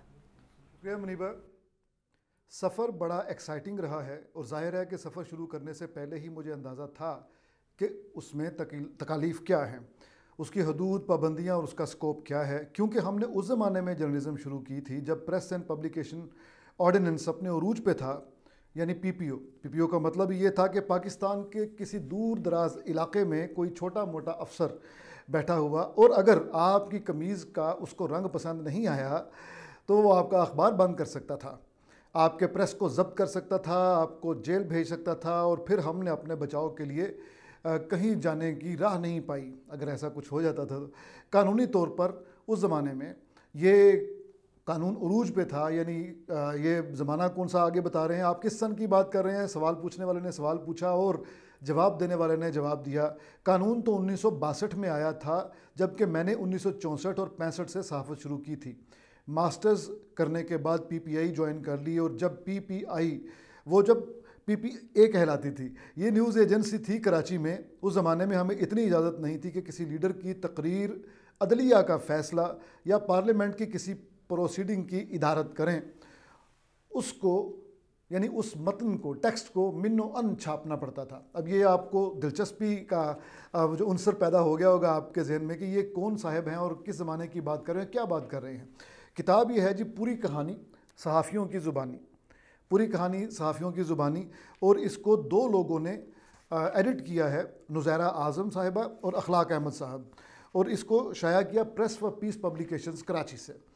ये जो मैंने आपको इक़्तिबास सुनाया है, ये बहुत मारूफ़ लिखारी हैं, सहाफ़ी हैं, मोहम्मद ज़ियाउद्दीन साहब से वो लोग वाकिफ़ हैं जो डॉन पढ़ते थे या द न्यूज़ भी पढ़ते थे, और जब ये अपने सहाफ़त के आखिरी अयाम पे पहुँचे रिटायरमेंट से पहले, तो ये एक्सप्रेस ट्रिब्यून के साथ मुंसलिक रहे हैं। तो आपने मुख्तलिफ़ अखबारात में इनके एडिटोरियल्स और इनके मज़ामीन वग़ैरह पढ़े होंगे, और ये बड़े शानदार आदमी हैं। इनको मतलब जो ये वो पुराने लोग हैं जिन्होंने सहाफ़त के लिए मारें खाई हैं, और लेकिन उस पर कंप्रोमाइज़ नहीं किया। और इसके अलावा इस किताब में ये ज़ियाउद्दीन साहब इस कैलिबर के आदमी, इसके अलावा इस किताब में कई और जैसे हुसैन नकी साहब हैं, उनके बारे में वजाहत मसूद साहब ये कहते हैं कि वो जेल नहीं जाते थे बल्कि वो जेल टूरिस्ट थे। इतनी बार जेल जा चुके हैं अपने कलम की वजह से कि अब उनको जेल टूरिस्ट कहना चाहिए। वो जेल बर्ड भी बेहतर मुनासिब लफ्ज़ है। इसमें आइया रहमान, हुसैन नकी, महमूद शाम और मुजीबुर रहमान शामी, अनवर सिन राय और रुबाब आयशा, शमीम इकरामुल हक और इस तरह के लोग, मज़हर अब्बास, वसतुल्ला ख़ान। वसतुल्ला साहब से कौन वाकिफ़ नहीं है, BBC उर्दू के लिए कॉलम निगारी करते हैं, और इसके अलावा ज़रा हट के एक निजी TV चैनल के साथ मुंसलिक हैं और प्रोग्राम करते हैं, और अपने ब्लंट इजहार राय के हवाले से बड़े मशहूर हैं। उनका भी इसमें बड़ी मुफस्सल एक इंटरव्यू है। दरअसल ये किताब जो है ये इंटरव्यूज़ की एक मजमुआ है। ये उन लोगों के लिए शानदार दस्तावेज़ है जो सहाफ़त को पाकिस्तान में ज्वाइन करना चाहते हैं अपने पेशे के तौर पर। पाकिस्तान में सहाफ़त करना वाक़तन एक मुश्किल काम है। आपको ये किताब पढ़ के अंदाज़ा होगा कि कितना मुश्किल काम है। मतलब आपकी शर्ट का कलर भी अगर किसी अफसर को पसंद नहीं आया तो वो ना सिर्फ ये कि आपका अखबार बंद कर सकता है, बल्कि परमानेंटली आपका प्रेस भी जब्त कर सकता है और आपको जेल भी भेज सकता है। और ये बात कोई मामूली आदमी नहीं कह रहा, ये वो आदमी कह रहा है जिसने अपनी आंखों से तारीख़ बनते हुए देखी भी है और अपने हाथों से तारीख़ सहाफ़त की बनाई भी है। तो वाक़तन पाकिस्तान में सहाफ़त एक मुश्किल काम है। नुज़ैरा आज़म साहिबा ने फर्दर ये बताया है कि वो इससे अगली किताब जो लिखने जा रही हैं वो पाकिस्तान के एंकर्स के बारे में है। यानी इसका मतलब ये हुआ कि इस किताब में आपने ख़ुद भी नाम सुन के अंदाज़ा कर लिया होगा कि वो सहाफ़ी हैं जो कि प्रिंट मीडिया से ताल्लुक़ रखते थे। इसके साथ साथ आपने ये भी अंदाज़ा कर लिया होगा कि इसमें ख़वातीन की खासी माकूल तादाद, यानी 15 सहाफ़ियों के इंटरव्यूज़ हैं, उसमें से 6 ख़वातीन हैं। तो अब ये ज़ाहिरा ख़ुद चूँकि नुज़ैरा ख़ातून है और कराची से इन्होंने पढ़ा, आजकल अमेरिका में है, तो इन्होंने बड़ा एक शानदार दस्तावेज़ हमारे लिए ये वाली जो है डॉक्यूमेंट ये बनाया है। आप सबको मेरा ख़्याल है पढ़ना चाहिए। मेरा आखिरी जाते जाते ये ख्याल है कि एक ऐसी किताब की भी ज़रूरत है, वो शायद नुज़ैरा लिखें या कोई और, जिसमें इस ज़माने में जो व्लॉग कर रहे हैं लोग, जिन पर पैका 2016 की तलवार लटक रही है, उन्होंने अपनी बात कहनी भी है और कानून की गिरफ्त से बचना भी है और न्यूट्रल रह के बात करनी है, हक गोई करनी है, किसी पार्टी का स्पोक्स पर्सन नहीं बनना। उनके लिए फिर क्या मैदान में स्कोप है और उनके क्या इम्कानात हैं, इस पर मेरा ख्याल है किताब ज़रूर लिखनी चाहिए किसी को। और प्रोफेसर अहमद हमाद साहब हमारे साथ मौजूद थे और आज बड़ी ही ऑथेंटिक किताब के साथ उन्होंने हमारा और आपका तारुफ कराया है। और जो बच्चे मीडिया में आना चाहते हैं, सहाफ़ी बनना चाहते हैं, उनके लिए तो ये हाईली रिकमेंडेड किताब है कि वो पढ़ें और सहाफ़ियों को क्या क्या परेशानियाँ या मुश्किलात दरपेश आती हैं वो इस हवाले से इसमें काफ़ी हद तक उनको हेल्प मिल सकती है ये किताब पढ़ने से। तो अहमद साहब आज के लिए आपका बेहद शुक्रिया। अभी आगे बढ़ते हैं प्रोग्राम में और कुछ इम्पॉर्टेंट बात कर लेते हैं, डिस्कशन कर लेते हैं, और वो भी लाहौर की ट्रैफ़िक के हवाले से, क्योंकि लाहौर में बढ़ती ट्रैफ़िक ने ना वज़ीर आला पंजाब मरीम नवाज़ को भी अलर्ट कर दिया है। और यही वजह है कि उन्होंने ट्रैफ़िक की रवानी को बेहतर बनाने के हवाले से इक़दामात की हिदायत भी की है। और चंद महीने पहले लाहौर में तरक्याती कामों को ट्रैफ़िक की रवानी में सुस्ती की वजह करार दिया जाता था, लेकिन अब जबकि हम देखते हैं कि लाहौर के तमाम बड़े मंसूबे पाए तकमील तक पहुंच चुके हैं, तो अब जो है वो ट्रैफ़िक रवानी बेहतर क्यों नहीं हो पा रही है, अब क्यों सुस्त रवि का शिकार है और अब मुसलसल ट्रैफ़िक जैम क्यों रहती है, इसकी वजूहात क्या है, इस पर बात करेंगे। हमारे साथ हमारे रिपोर्टर मुदस्सिर हुसैन मौजूद होंगे और उसके साथ साथ एक और बड़ा इम्पॉर्टेंट कह लें कि इशू है जिस पर हमने बात करनी है कि जनाब पतंगबाजी, जिसके ऊपर बहुत ज़्यादा बात भी की जाती है और ये ऐसा खेल है कि जिससे लाखों लोगों की जानें जाती हैं और आए रोज़ पतंगबाजी का जो खूनी धंधा है वो खेला जाता है, खूनी खेल खेला जा रहा है। और पंजाब पुलिस तो कहती है कि हम इसके ऊपर काबू पा लेंगे, लेकिन लाहौर में पुलिस की कारकर्दगी हमारे सामने है, क्योंकि लाहौर में ताहाल पतंगबाजी का सिलसिला थम नहीं सका है। तो सबसे पहले तो मुदस्सिर से हमने बात करनी है ट्रैफिक पुलिस के हवाले से कि ट्रैफिक क्यों नहीं बेहतर हो पा रही है। मुदस्सिर हमारे साथ टेलीफोन लाइन पर मौजूद है। मुदस्सिर, आपको वेलकम कहती हूँ जागो लाहौर में। मुदस्सिर, तमाम तर जितने भी बड़े बड़े प्रोजेक्ट्स थे जो शहर लाहौर में चल रहे थे, ऑन गोइंग थे, वो तो मुकम्मल हो चुके हैं, पाए तकमील तक पहुंच चुके हैं। तब तो हम मानते थे कि चले ट्रैफिक सुस्त रवि का शिकार है ये इन तमाम तर प्रोजेक्ट्स की वजह से, मंसूबों की वजह से। अब तो वो पूरे हो चुके हैं, अब क्यों सुस्त रवि का शिकार है शहर लाहौर की ट्रैफिक? और इस वजह से तो हमने देखा है कि वज़ीर आला पंजाब मरीम नवाज़ भी अब हाई अलर्ट हैं और वो भी एक्टिव नज़र आ रही हैं। जी बिल्कुल, शुक्रिया आपका, बहुत शुक्रिया। ट्रैफिक का मसला है वो शदीद हो गया है, इसकी वजह से जो जिला पंजाब है उसने भी इसका नोटिस लिया है आते ही, क्योंकि जब वो इलेक्शन मुहिम के दौरान थी तो वो ट्रैफिक में फंसी रहती थी। इलेक्शन मुहिम के दौरान भी लाहौर में जो वज़ीर आला पंजाब मरीम नवाज हैं उनको मुश्किलात का सामना करना पड़ा। अब आते ही उन्होंने इसका नोटिस लिया और जैसे आपने बात की कि बड़े प्रोजेक्ट जब उस टाइम जरूरी थे इलेक्शन मुहिम के दौरान वो अब खत्म हो गए हैं। उसके लिए जो उन्होंने जो इशारे हैं, सिग्नल हैं, वहाँ पे भी टीपा ने उनको खत्म किया और यू टर्न बनाए गए हैं। उसकी वजह से भी जो है वो ट्रैफिक का मसला हल नहीं हुआ। अगर मैं बात करूं कि जो प्रोजेक्ट थे वो तो मुकम्मल हो गए, लेकिन जो तजावजात हैं मुनीबा वो तो वही की वही है। ठीक है, मैं आपको बताऊं कि तजावजात जो है, शहर की तजावजात वो सबसे बड़ा मसला है जो है वो रुकावट में। और उसके बाद जो रेडी बान है, ये सारी चीजें हम एक तरफ देखते हैं कि रेडी बान, लेकिन इंतजामिया ने तो इन तजावुजात, गैर कानूनी तजावुजात के हवाले से, रेडी बानों के हवाले से, इनके हवाले से तो एक ऑपरेशन भी किया गया था और बड़ा जामिया ऑपरेशन किया गया था। क्या उसका भी कोई फायदा नहीं हुआ? वो ऐसे है कि मुनीबा कोई भी जो चीज होती है ना वो परमानेंट नहीं होती, आर्जी होती है। ये मैं आपको बताऊं कि जो तजावुजात ऑपरेशन किया गया था बड़े पैमाने पर किया गया था, पूरे शहर में किया गया था, हर गली में किया गया था, हर छोटे बड़े बाजार में किया गया था। हम देखते थे कि जो फट्टे दुकानदारों के आगे थे वो उन्होंने पीछे कर लिए थे, लेकिन अनफॉर्चुनेटली वो सारे अब जो फट्टे हैं, जो रेडी बान है, वो दोबारा वहीं पर आ गए हैं और वहीं फिर जो तजावजात का काम है वो उसी जगह पे दोबारा हो रहा है। इसी वजह से ट्रैफिक के जो मसाइल हैं वो जूं के तू हैं। अगर इस कोई भी जो ऑपरेशन है उसको पाया तकमील तक नहीं पहुंचाया जाता, परमानेंट बेसिस पर बुनियाद पर नहीं किया जाएगा, तब तक ये मसाइल रहेंगे। और अभी भी देखे ना, मरीम नवाज साहबा जो वज़ीर आला पंजाब है उन्होंने कहा है कि तजावजात का जो मसला है वो हल किया जाएगा। और इस सवाल से कॉर्पोरेशन वाले और जो टीपा वाले हैं, जो जिले इंतजामिया की टीमें हैं, अगर उनकी ना असल में मंथलियाँ लगी हुई, ठीक है, वो अपनी मंथलियाँ जो है वो 4 दिन के जो ऑपरेशन होता है उसमें उनकी मंथलियाँ बढ़ जाती हैं। तो ये मंथलियों की वजह से जो ऑपरेशन है, ये सारी चीजें हैं जो है वो पाया तकमील तक नहीं पहुंचती। अभी फिर जो है वो ऑपरेशन उन्होंने कहा है कि करना है दोबारा, फिर जो है वो चंद दिन के लिए किया जाएगा, परमानेंट सोल्यूशन नहीं निकाला जाता। इसकी वजह से जो ट्रैफिक का जो मसला है वो हल नहीं हो सकता। मैं आपको रात की बात बताऊं कि मैं गाड़ी पर जा रहा था, एक स्ट्रॉबेरी वाला दरमियान में आकर जो है वो स्ट्रॉबेरी बेच रहा था, वो रेडी पे आके, जिसकी वजह से पीछे पूरी ट्रैफिक लगी हुई थी। ये गड़ी शो की बात है। आगे जो है मैंने जाके देखा, जब मैं ट्रैफिक से निकला कोई 10 मिनट के बाद या 15 मिनट के बाद, आगे मैंने देखा कि 4 ट्रैफिक वार्डन खड़े हुए। मैंने गाड़ी खड़ी करके उनको बताया कि पीछे ट्रैफिक इतनी जाम है और आप यहाँ पे गप्पे मार रहे हैं, ठीक है। और वो फिर कहता अच्छा मैं जाता हूँ, वहाँ पे गया, थोड़ी देर बाद उसने ट्रैफिक खुलवाई। लेकिन बात यह है कि ये तो उसकी रिस्पॉन्सिबिलिटी है, मेरे कहने से गाड़ी खड़ी करके जाके उसके कहने से क्या फायदा, उसको तो अपना काम खुद करना चाहिए। ये मसाइल हैं कि ट्रैफिक वार्डन भी जो है वो अपनी ड्यूटी की तरफ जो है वो सही तवज्जो नहीं दे रहे। वो कहते हैं शायद ओवरलुक कर जाते हैं कि अच्छा बेरोजगारी है, महंगाई है, कोई वो भी अपनी रोजी कमा ले, वो भी तंग होगा, ये भी सोच हो सकती है। मैं ये नहीं कहता कि उन्होंने पैसे दिए होंगे, ये भी सोच हो सकती है, पैसे भी हम सोच लेते हैं।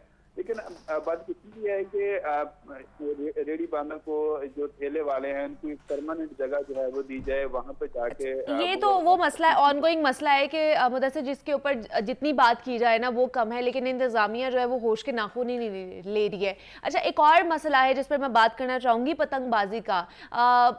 पंजाब पुलिस से भी बात होती है, वो कहते हैं हम तो इसको ओवरकम करने की कोशिश भी कर रहे हैं, लेकिन फिर भी आए रोज कोई ना कोई खूनी हादसा जो है वो पेश आता है। तो ये पतंगबाजी का ये जो सिलसिला है ये कब रुकेगा? पंजाब पुलिस क्या इनिशिएटिव्स ले रही है इसके ऊपर? देखिए, पतंगबाजी का जो मसला है ना, बसंत में जो फरवरी में बसंत मनाई जाती थी, तो आज जो बसंत मनाने की जो लोग जो है वो चोरी कोशिश कर रहे हैं और इसी वजह से पतंगें बन भी रही हैं, फरोख्त भी हो रही हैं। और सबसे अहम बात यह है कि पतंगों का काम जो है वो ऑनलाइन हो रहा है, ठीक है। के जरिए जो है वो पतंगे जो है वो बेची जा रही हैं, मंगवाई जा रही हैं, बनाई जा रही हैं, कच्चियाँ भी हैं, सारा कुछ। और लाहौर के जो मज़ाफ़ाती इलाके हैं वहाँ पर जो हमें जो इत्तला मिली है कि वहाँ से पतंगे बिकती हैं और फिर ऑनलाइन जो है वो बिकती हैं। सबसे अहम बात यह है कि ये जो पतंगों का जो कागज़ है वो तो लाहौर से जाता है, उर्दू बाजार से जाता है। क्या पुलिस वालों ने कभी वहाँ पे रेड किया है?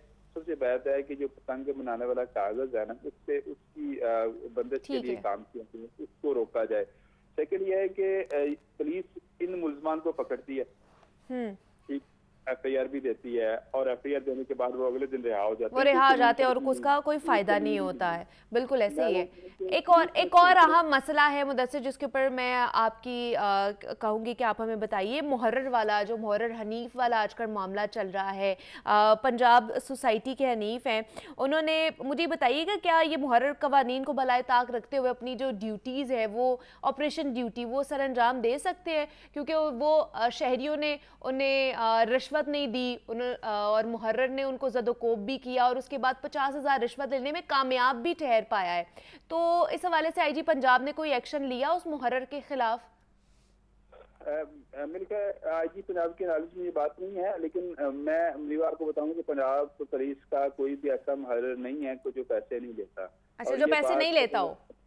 कोई भी ऐसा नहीं है। आप पंजाब पुलिस के 15 थाने हैं, लाहौर में 85 थाने हैं, कोई मुहर्रर ऐसा नहीं है जो कोई रिश्वत नहीं लेता, सारे लेते हैं, ठीक है।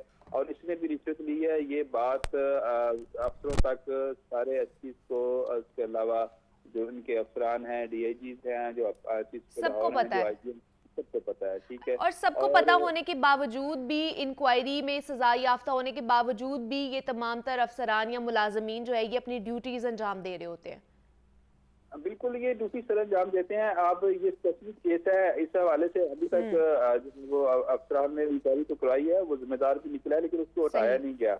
हटाया जाना चाहिए था, क्योंकि जो है अभी गवर्नमेंट नई है और चीजें जो है वो देखी जा रही हैं। अब अफसरान जो वज़ीर आला पंजाब ने भी कहा है कि रिश्वत किसी तरीके से काबिल कबूल नहीं होगी, लेकिन मैं सबसे अहम बात मुनीबा ये करूंगा कि जब तक आप पुलिस को फंड नहीं ना देंगे, ठीक है।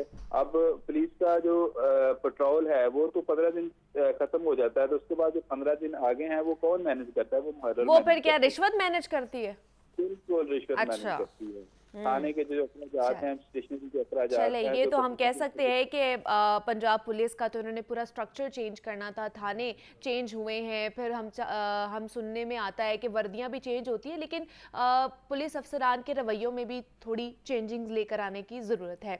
हमारे साथ मुदस्सिर हुसैन मौजूद हैं, नुमाइंदा लाहौर न्यूज़ ने। मुदस्सिर बहुत शुक्रिया आपका। यहाँ पे एक छोटी सी ब्रेक लेते हैं और मिलते हैं इस ब्रेक के बाद।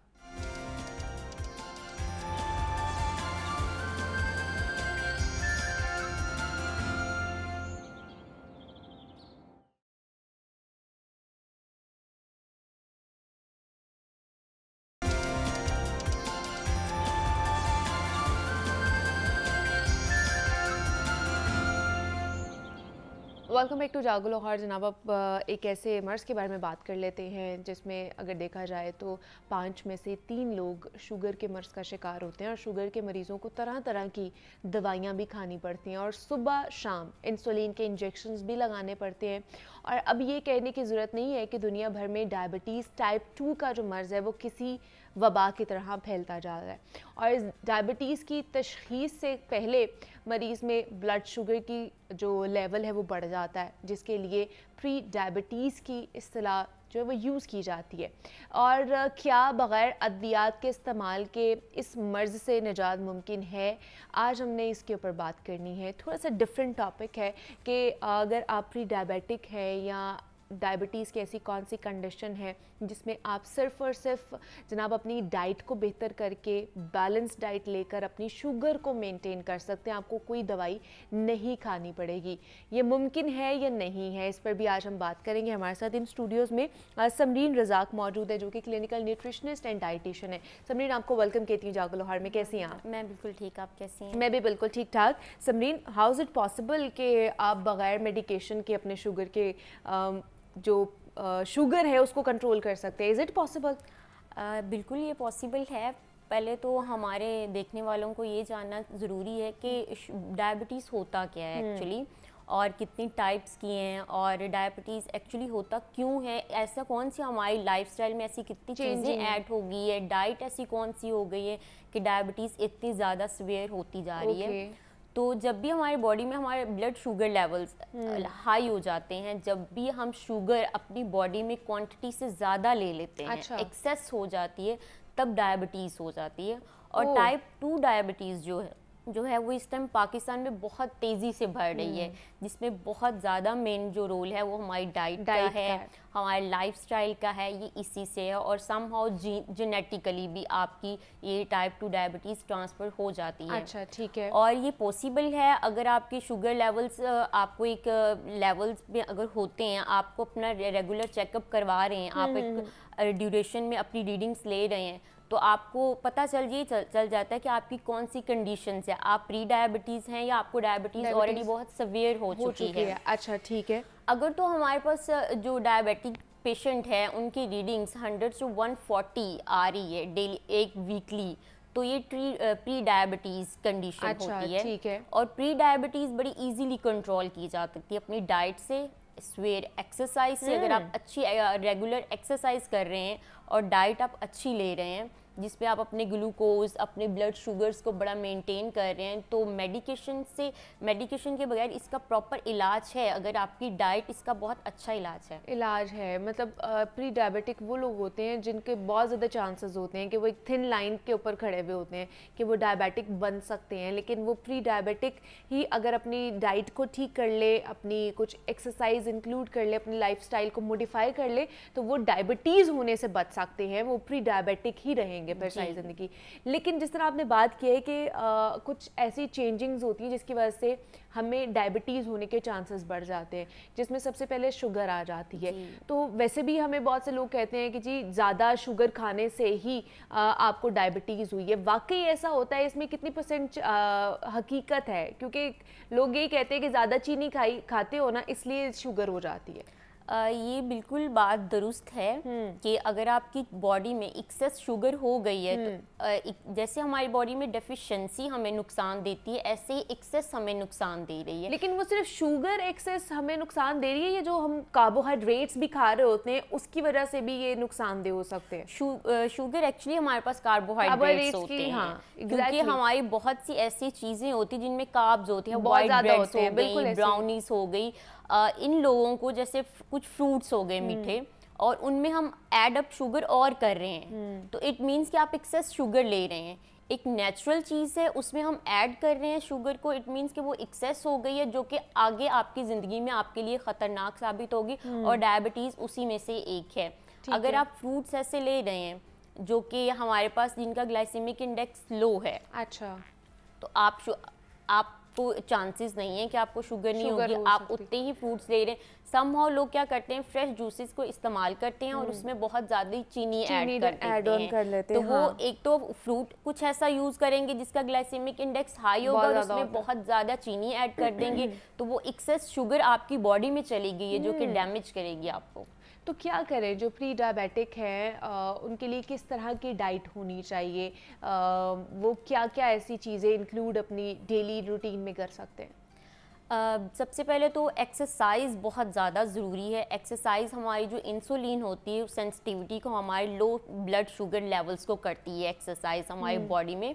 और उसके अलावा जब हम डाइट की बात करते हैं तो उसमें कुछ फ्रूट्स और वेजिटेबल्स, वो वाली फ्रूट्स में वो वाले फ्रूट्स जिनका ग्लाइसेमिक इंडेक्स कम है वो इस्तेमाल करें, और जो कि वाटरी होते हैं, जो आपकी बॉडी को हाइड्रेट रखते हैं। और वेजिटेबल्स की बात करें तो नॉन स्टार्ची वेजिटेबल्स उनको यूज़ करनी चाहिए। अच्छा, उसमें कौन कौन सी वेजिटेबल्स आ सकती हैं? नॉन स्टार्ची वेजिटेबल्स में हमारे पास जितनी भी ग्रीन लीफी वेजिटेबल्स होती हैं वो आ जाती हैं, हमारे बीन्स आ जाते हैं, हमारी ब्रोकली होगी, कुकम्बर हो गया, स्पिनच हो गया, ये हमारी वेजिटेबल्स में ये आती हैं। बीन्स में हम काले चने एक बहुत अच्छी चीज़ होती है, वेट लूज में भी होती है, क्योंकि डायबिटिक पेशेंट को मोस्टली होता है क्योंकि वो ओबीस होते हैं, उनका वेट बहुत ज़्यादा हो जाता है, इसलिए वो उनको डायबिटिक के चांसेस होते हैं।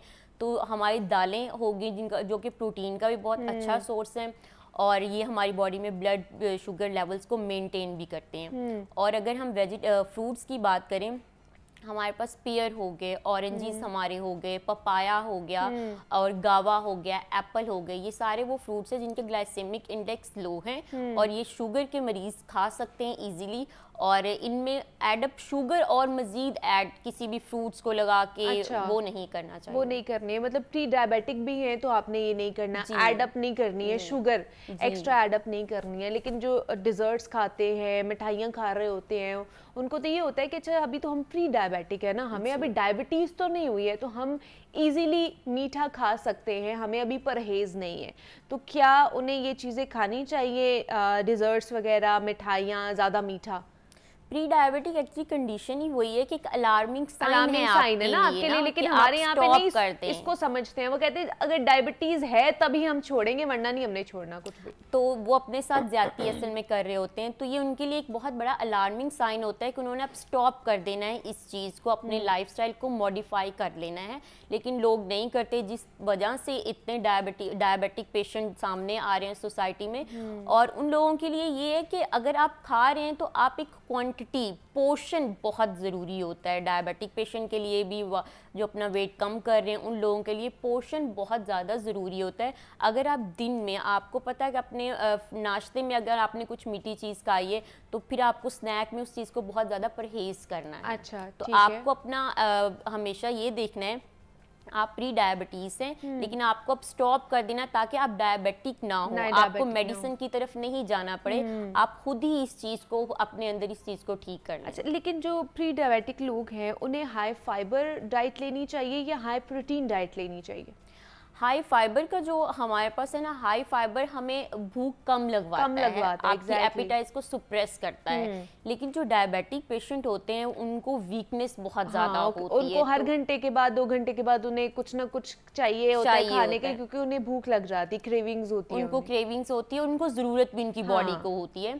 तो उन लोगों के लिए ये नहीं है कि वो हाई फाइबर डाइट नहीं लेंगे, वो हाई फाइबर डाइट लेंगे। हाई फाइबर डाइट मोस्टली जो डायबिटिक पेशेंट, उनको कॉन्स्टिपेशन की भी बहुत ज़्यादा शिकायत होती है, तो हाई फाइबर कॉन्स्टिपेशन के लिए बहुत अच्छी डाइट है। और जो हमारे पास प्रोटीन डाइट है वो हमारे ब्लड शुगर लेवल्स को मेंटेन करती है। तो आपने दोनों ही डाइट लेनी है, बट आपने पोर्शन का ख्याल बहुत ज़्यादा रखना है। लेकिन प्रोटीन में फिर वो कौन कौन सी प्रोटीन ले सकते हैं? एनिमल प्रोटीन और प्लांट प्रोटीन दोनों के सोर्सेज वो ले सकते हैं, बट ज़्यादा वो प्लांट सोर्सेज की तरफ जाएं, वो उनके लिए ज़्यादा बेनिफिट है। बट अगर हम प्लांट बेस फोर्स कर रहे हैं तो उसमें हमारे पास सारी बीन्स हमारे आ रहे हैं। लेकिन अगर हम एनिमल्स की तरफ, वो चिकन वगैरह हो गए तो मोस्टली लोगों, और ये आ गया, रेड मीट आ गया, क्योंकि रेड मीट, और अगर हम बीफ की बात करते हैं तो उनमें फैट्स बहुत ज़्यादा होते हैं। तो इन लोगों को हमने फैट्स से भी थोड़ा सा कम करना है कि वो वाले फैट्स लें जो इनके कोलेस्ट्रॉल को भी मेंटेन रखें। गुड कोलेस्ट्रॉल की चीज़ें इनको लेनी चाहिए। तो दोनों ही पोर्शन चीज़ों को लेके मेंटेन करके उस हिसाब से इन लोगों को डाइट लेनी चाहिए, उस हिसाब से डाइट लेनी चाहिए। दूसरा ये कि हमारे घरों में आम रूटीन में जो खाना बनता है उसमें चावल, रोटी, रूटीन वाइज हम लोग ये चीज़ें इनटेक कर रहे होते हैं, तो ये खानी चाहिए प्री डायबिटिक लोगों को। और किस तरह का आटा खाना चाहिए, किस तरह के चावल खाने चाहिए? हमारे घरों में तो नॉर्मल आटे की जो और वाइट चावल बनते हैं, ये वाली चीज़ें भी अवॉइड करनी चाहिए प्री डायबिटिक पेशेंट्स को। जी बिल्कुल करनी चाहिए उनको। अगर वो रोटी ले रहे हैं तो प्योर गंदम के आटे की रोटी उनको खानी चाहिए। वाइट फ्लोर, हमारी जो वाइट फ्लोर की रोटी हम खा लेते हैं वो हमारी शुगर लेवल को बहुत ज़्यादा स्पाइक अप कर देता है, स्पेशली नाइट में, क्योंकि नाइट में हमारे हार्मोन्स कुछ इस टाइप बूस्टअप हुए होते हैं, उनकी हमारी इतना वर्कआउट नहीं होता। तो प्योर हमें वाइट फ्लोर की रोटी बिल्कुल अपनी डाइट में निकाल देनी चाहिए। वाइट फ्लोर में ब्रेड आ गई हमारी, इनको नहीं। तो फिर क्या खाएं? गंदम के आटे की रोटी उनको खानी चाहिए, गंदम का आटा यूज करें, ठीक है, गंदम का आटा यूज करें। मार्केट पे ऐसे पेशेंट के लिए चावल दस्तयाब हैं, डायबिटिक पेशेंट के लिए चावल मिलते हैं, ब्राउन राइस के नाम से मिलते हैं, तो उनको वो लेने चाहिए, लेकिन उनमें भी उनको बहुत ज़्यादा ख्याल रखना है कि वो अपने पोर्शन को मेंटेन रखें। अच्छा, portion control is very important कि अगर आप प्री डायबिटीज से आप डायबिटिक नहीं होना चाहते तो portion is very important. Exercise बहुत ज़्यादा ज़रूरी है, खुद लाइफस्टाइल मॉडिफिकेशन बहुत ज़्यादा ज़रूरी है। अच्छा, क्योंकि हमारा टॉपिक यही है कि हमने बगैर मेडिकेशंस के अपनी शुगर को ना कंट्रोल करना है या मेंटेन करना है, तो अमेरिका में एक ऐसी रिसर्च हुई है, उन्होंने बिल्कुल लो जो कार्ब्स होते हैं वो डाइट देकर लोगों की शुगर जो है ना वो कंट्रोल की है। तो ऐसा हो सकता है, पॉसिबल है ऐसा या नहीं है?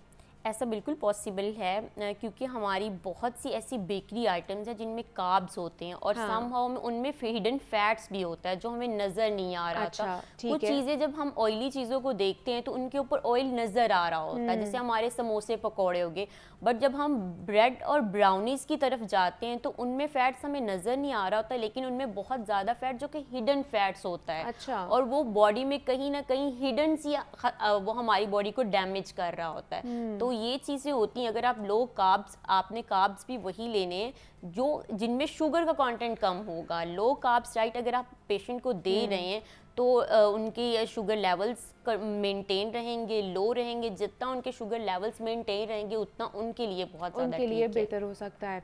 अच्छा, दूसरा मुझे ये बताइए कि रोटी की तो हमने बात कर ली है कि वो गंदम के आटे की रोटी खा सकते हैं, ब्राउन राइस खा सकते हैं। ब्रेड किस तरह की खानी चाहिए? वाइट ब्रेड नहीं खानी है तो क्या ब्राउन ब्रेड की तरफ जाना चाहिए या वो भी नहीं खानी चाहिए? है तो वो भी तो ब्रेड ना। बिल्कुल, बहुत से लोग रोटी से असल में भाग रहे होते हैं, स्पेशली ब्रेकफास्ट। कहते हैं जी हम ब्राउन ब्रेड खा लेंगे, वो इसका एक ऑल्टरनेट है, लेकिन क्या बहुत से एक्सपर्ट्स कहते हैं कि वाइट ब्रेड और ब्राउन ब्रेड में कोई फर्क नहीं है, सिर्फ कलर चेंज होता है उसका। बिल्कुल आप ये बात जो कह रही हैं बिल्कुल ठीक कह रही हैं। समहाउ कुछ लोगों को बताना पड़ता है कि ब्राउन ब्रेड और ब्राउन ब्रेड में भी डिफरेंस है। हाँ। तो लोग ब्राउन वाइट ब्रेड को ही कलर किया होता है, वो हमारी ब्राउन ब्रेड होती है, but brown is something different. उसमें हाई फाइबर डाइट होता है। तो क्योंकि इस तरह के पेशेंट की डिमांड ये होती है कि हम रोटी सुबह में, दोपहर में, शाम में नहीं खा सकते, तो हमें कुछ डिफरेंट चीज़ें चाहिए होती हैं। तो फिर लेकिन क्योंकि रोटी में न्यूट्रिशंस आपके बहुत ज़्यादा है, आपको सारे न्यूट्रिशन वैल्यूज़ मिल रही हैं। अच्छा। बट आपको ब्राउन ब्रेड में उतने नहीं मिलेंगे, लेकिन ये उनके अल्टरनेटिव है कि वो उनकी डिमांड ये होती है, उनकी चॉइसेस को हमने सामने रख के तो वो ब्राउन ले सकते, बट ब्राउन नहीं ले सकते, ब्राउन ब्रेड ले सकते हैं। और उसके बाद मल्टी ग्रेन ब्रेड्स भी आई हुई हैं आजकल मार्केट में, वो भी खा सकते हैं कि नहीं? मल्टी ग्रेन ब्रेड्स भी वो खा सकते हैं, लेकिन उनमें भी पोर्शन कम, क्योंकि उनमें भी वाइट फ्लोर भी यूज़ हुआ होता है। जब जो हमारी मल्टी ग्रेन आटा होता है ना, हाँ। उसमें भी सब, और कुछ लोगों को इनसे एलर्जीज वगैरह होती हैं, तो उनके लिए मल्टी सबको सूट करता है, कुछ पेशेंट को, बट कुछ पेशेंट को ये सूट नहीं कर रही होती। मतलब वो ब्राउन ब्रेड खा सकते हैं, ना वाइट खा सकते हैं, ना ब्राउन खा सकते हैं, ये नहीं खा सकते हैं। अच्छा, दूसरा ये कि रमज़ान आने वाला है, तो रमज़ान से पहले उन्हें क्या क्या ऐसी चीज़ें, या रमज़ान में उनकी क्या डाइट होनी चाहिए? सहरी में वो क्या खा सकते हैं, इफ्तारी में क्या खा सकते हैं? जिस तरह हमने बात की है कि समोसे पकौड़ों का, मैं तो कहूँगी कि वो एक सीज़न आने वाला है कि हमारी इफ्तारियाँ होती हैं और एक दस्तरखान पूरे सजते हैं, तो उसमें किस तरह वो कंट्रोल कर सकते हैं या वो कितना पोर्शन खा सकते हैं उसका? बिल्कुल, जैसे रमज़ान आगे रमज़ान है, तो उसमें यही होता है, समोसे पकोड़े तो हमारे दस्तरखान में ज़रूर सजाए जाते हैं। तो क्योंकि जो डायबिटिक पेशेंट हैं इनकी इम्यूनिटी भी वीक होती है, तो बहुत से लोग तो फास्टिंग करते नहीं हैं, बट जिनको लगता है कि they were able to afford this thing, तो वो कर सकते हैं। लेकिन करना चाहिए वैसे, जो डायबिटिक होते हैं उन्हें करनी चाहिए फास्टिंग या नहीं करनी चाहिए? आइडियली आप लोग क्या सजेस्ट करते हैं? अगर तो आपको, जैसे हमने बताया कि प्री डायबिटिक हैं और वो खुद को मेंटेन कर रहे हैं, अच्छा, और उनको लगता है कि उनकी बॉडी इस तरह की है, वो दिन में इतनी भूख, इतनी देर फास्टिंग बर्दाश्त कर सकते हैं, देन। बट अगर आपको आपकी डायबिटिक की स्टेज बहुत लास्ट है, सेकंड थर्ड स्टेज पे आप जा चुके हैं, तो फिर उनको अवॉइड करना चाहिए, फिर उन्हें नहीं रखने चाहिए, क्योंकि मौसम बहुत ज़्यादा मैटर कर रहा होता है। स्पेशली गर्मियों में आपको बहुत जल्दी प्यास, पानी, इन सब की ज़रूरत होती है, आपकी बॉडी डिहाइड्रेट की तरफ जाती है, तो इन लोगों को चक्कर, फिटीग, ये चीज़ें बहुत ज़्यादा फेस करना पड़ जाती हैं। तो वो इफ्तारी में क्या क्या खा सकते हैं, मतलब अगर जहाँ पे इतने लोग खा रहे होते हैं, फिर वो जो प्री डायबिटिक या डायबिटिक लोग भी होते हैं उनका भी दिल कर रहा होता है कि हम भी